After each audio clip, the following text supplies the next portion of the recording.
Hello, my name is Ed Brown of Courage, Image and Charisma Institute. Today we're going to talk about what everybody ought to know about individualism, taking control of your life through progressive selfishness and self-discipline. Now, for those who don't know what individualism entails, it's the idea that the person and the person alone is self-reliant, that you, from concept to contribution, are responsible for achieving your own success, and the only value that other people have is allowing that success to be manifested. And that flies in the face of what you might have heard throughout your life about needing teams, needing a bunch of people, and finding the smartest person in the room to help you along the way. It actually delves into the reality of you and you alone can't get to that level by yourself. And that any information or resource you use outside of yourself are to impart the idea of doing things long term that are autonomous. And we're going to talk about the difference between individualism and the social collectivism of allowing and relying on other people, because at the end of the day, you have to decide which one you fall into. So right now, we're going to take a look at the difference between individualism and collectivism.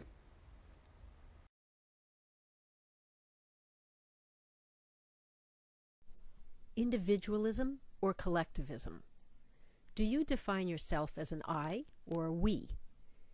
In considering cultural dimensions or attributes, individualism, the I, is a preference for independence and self-reliance.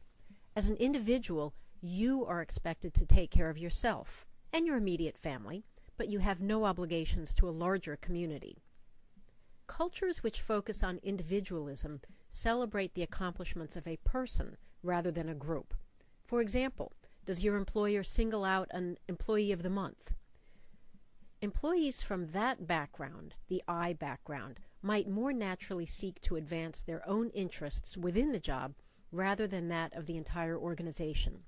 Australia, the US, the UK are all individualist cultures emphasizing the obligations of the individual's human rights, the individual's personal responsibilities.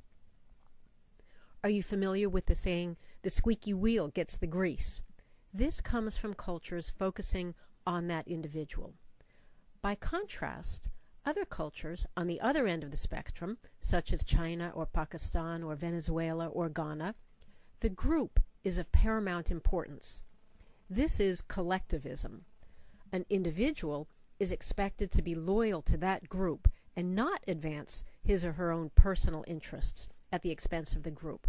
To operate outside the interests of the group is considered downright shameful, both to the individual and that group, whether family or work-based. In fact, in Japan, a collectivist culture, unlike the squeaky wheel, the nail that sticks up will be hammered down. In a workplace favoring collectivism, relationships at work are considered to be family-like. The employer offers protection in exchange for loyalty. An employee with poor skills would not be dismissed, but probably moved to another position. On the other end of the spectrum, employers and employees favoring individualism see the work relationship strictly as business. An employer reasonably may terminate an employee for poor performance, and a successful employee will frankly consider accepting a better pay offer from a competitor. These contrasting values can seriously impair communication and expectations at work. So which are you? Are you an I or are you a we? And what's your employer?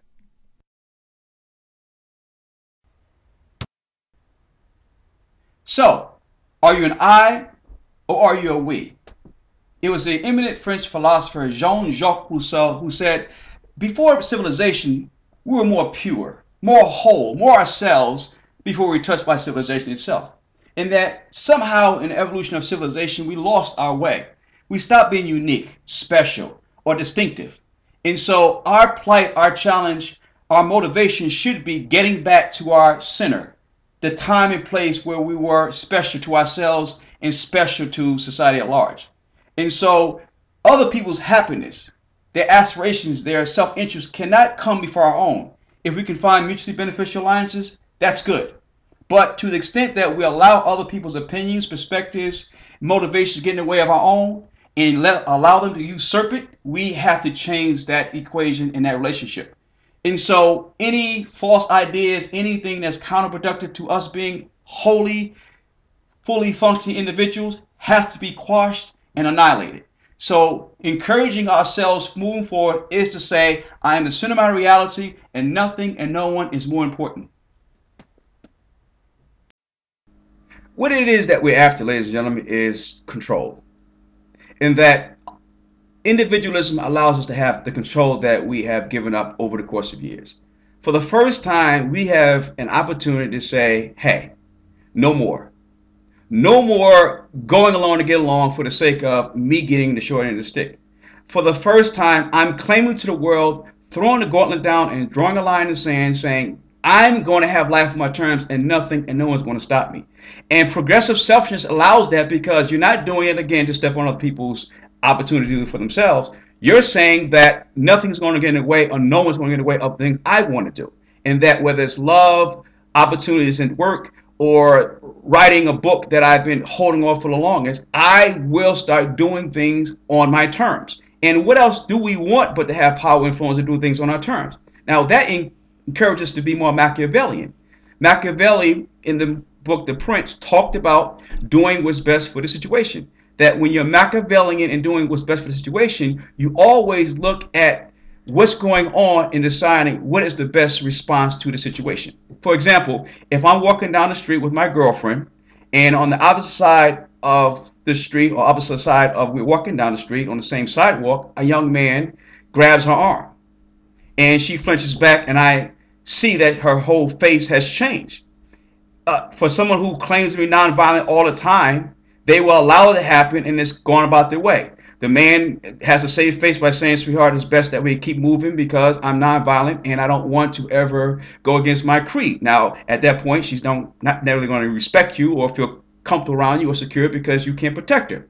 But the Machiavellian perspective suggests that if someone grabs your girlfriend's arm as you're walking down the street, that you respond in kind that tells that person in no uncertain terms that you don't put your hands on my girlfriend.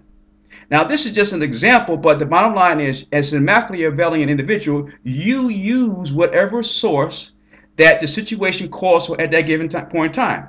The only thing that precludes you from doing certain things is legalities. If it breaks a law, don't do it. But anything else is fair game.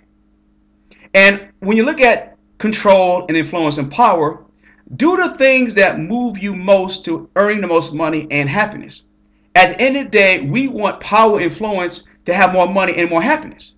And anyone who tells you that that's not true or important is going against your creed of saying you are an individual who believes in progressive selfishness. At the end of the day, we want to live on our terms and find our own truths. A group of people could be talking and everyone is pandering about and lamenting about how the world's changed and all those other particulars. And then you start asking, what are the facts for some of the things that people are saying? And no one has any facts quite often. They only have opinions. And they're only living their truths by their experiences and the research and education they've had up to this point. Why are you any different?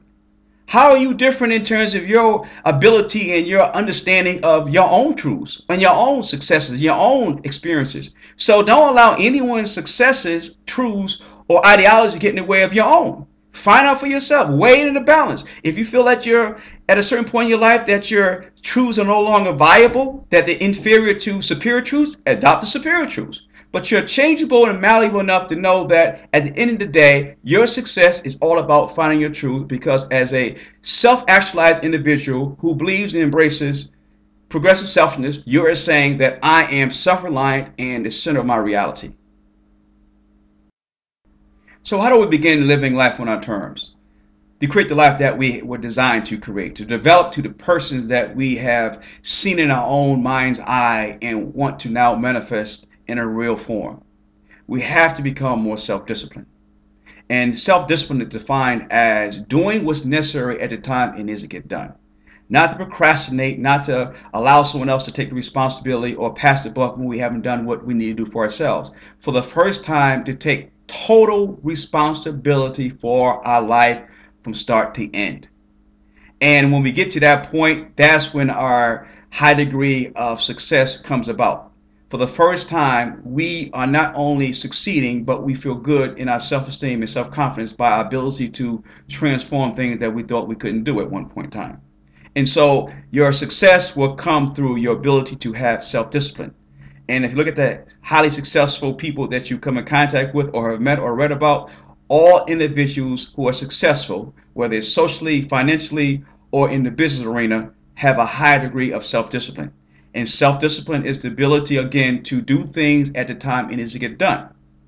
Most people fail when it comes to self-discipline is because they never understand the connection between self-discipline and their willingness to succeed at high levels. They believe that if they fail, particularly they have a victimization mentality, if they fail, they were deemed to fail. Your father was a drunk, your mother's a drunk, your grandfather's a drunk, now you're a drunk, or an addict, or a person who never follows through, or a person who thinks that other people are smarter than you are, that you don't have enough education, context, or money. As long as you have that mentality, you can never achieve success because you lack the discipline. Until you realize that discipline is the end-all be-all concept that allows anyone, no matter where they come from in life, to achieve, that is the sum total of how far you go in life. So we conclude that to be successful, we have to be self-reliant, embrace ourselves with self-interested yet progressive selfishness, and that we are the end-all, be-all to what happens in our lives, and we have to find the love and the passions of the thing that we're doing so other people can benefit. The only thing that's left is self-discipline. Nothing happens, nothing can manifest itself unless we actually have the ability to act. So we're challenged, and I'm challenging you for 21 days to take this self-discipline and conditioning challenge. For 21 days, you will receive videos, articles, and affirmations on how to be successful and how to enhance your self-discipline.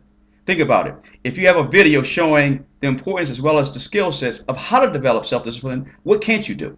If scholars write articles and reports and books saying this is how you do it, and you affirm, hey, you can do it, don't ever give up, you have everything you need to redesign your life for happiness. And don't worry about it. It's easy. Enroll one time, and for 21 days, automatically, either through your email or smartphone, you will receive this information. And after the 21 days, which we know some people will fail, some people will succeed, because it goes back to your will to do what is necessary for your best interest to achieve success. Those who will and succeed will get a gift at the end of the 21 days. And guess what? It's all free. All free because we believe that you will want to do more business with us and with yourself when you have achieved success based on what we've shown and the possibilities of our system. So what do you need to do to start your life and design it on your terms? You can sign up now. Simply go to freeinfo.core-edge.com and let the challenge begin. For the first time, you get to live life on your terms at the center of your reality, operating at the highest core of your possibilities, and seeing life manifest with happiness, love, money, and social opportunities. Good luck.